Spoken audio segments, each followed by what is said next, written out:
আপোনালোকে সেফটি পিঙৰ ব্যৱহাৰ বহুতবাৰ কৰিছে চাগে, কিন্তু আপোনালোকে জানেনে এই সৰু পিংটোৰ আৱিষ্কাৰ কোনে আৰু কেতিয়া কৰিছিল?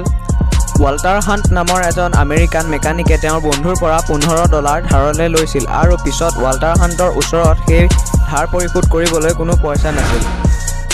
তেতিয়া তেওঁ 8 ইঞ্চি পিতলৰ তাঁৰ এডাল বেঁকা কৰি এটা মূৰত এটা টুপি লগাই দিছিল যাতে সেই তাঁৰডাল এফালৰ পৰাই বন্ধ আৰু এফালৰ পৰাই খুলিব পৰা যায়।